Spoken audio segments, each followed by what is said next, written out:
ذرا تصور کرے ایک ایسا شخص جس نے ایک دن مسلمانوں کے خلاف ایک ایسی جنگی چال چلی جس سے تاریخ کا رخ بدل گیا، لیکن صرف چند سال بعد وہی شخص اسلام کا سب سے عظیم سپہ سالار بن گیا۔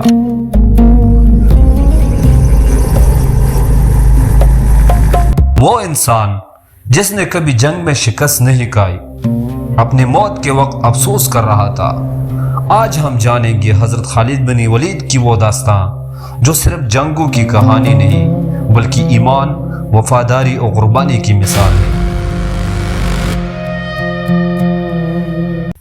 احد کا میدان دعا اڑ رہا ہے، تلواریں ٹکرا رہی ہے اور مسلمان فتح کے قریب ہے، لیکن اچانک پہاڑوں کے پیچھے سے گھوڑوں کی ایک بجلی کی رفتار سے نکلتی ہوئی لشکر، اور اس لشکر کی قیادت خالد بن ولید کر رہے تھے۔ چند لمحوں میں جنگ کا نقشہ بدل جاتا ہے۔ اس وقت کوئی تصور بھی نہیں کر سکتا تھا کہ یہی شخص ایک دن اسلام کا محافظ بنے گا۔ وقت گزرتا ہے، دل میں سوال بڑھتی جاتی ہے، کیا محمد صلی اللہ علیہ وسلم واقعی اللہ کے رسول ہے؟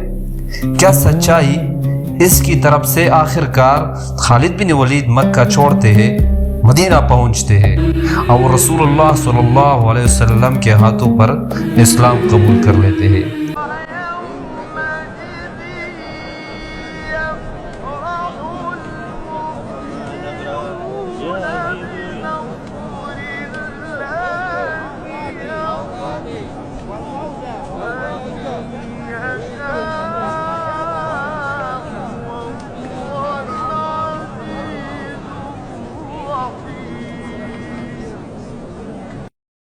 جنگ موتا، سامنے رومی سلطنت کی طاقتور فوج،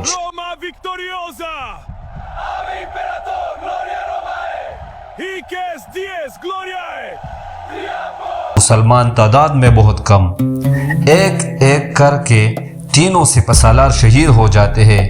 اب اگر کوئی غلط فیصلہ ہوا تو فوری فوج ختم ہو سکتی ہے۔ اسی لمحے خالد بن ولید آگے بڑھتی ہے، وہ فوج کی ترتیب بدل دیتی ہے، رات کے اندھیرے میں محاذ تبدیل کرتے ہیں۔ صبح دشمن کو لگتا ہے کہ مدینہ سے نکلی ہوئی فوج پہنچ چکی ہے، رومی پیچھے ہٹتے ہیں اور مسلمان محفوظ نکل آتے ہیں۔ یہ صرف بہادری نہیں تھی، یہ غیر معمولی قیادت۔ عراق، شام، یرموک، ایک کے بعد ایک کامیابی، ہر میدان ایک نئی فتح، ہر جنگ ایک نئی تاریخ۔ لوگ کہتے ہیں جب تک خالد بن ولید میدان میں ہے شکست ناممکن ہے، لیکن پھر ایک ایسا فیصلہ آتا ہے جس کی کسی کو توقع نہیں تھی۔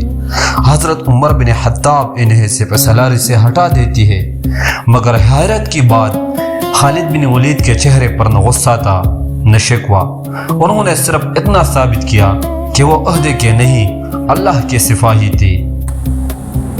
زندگی کی آخری گھڑیاں وہ اپنے جسم پر موجود زخموں کو دیکھتی ہے، تلوار کے نشان، نیزوں کے زخم، تیروں کے نشانات۔ پھر آہستہ سے کہتی ہے، میرے جسم پر کوئی ایسا جگہ نہیں جہاں جنگ کا زخم نہ ہو، لیکن افسوس میں میدان جنگ میں شہید نہ ہو سکا۔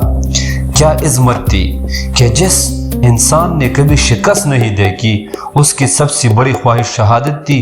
آج بھی تاریخ جب دنیا کے عظیم جرنیلوں کے نام لکھتے ہیں،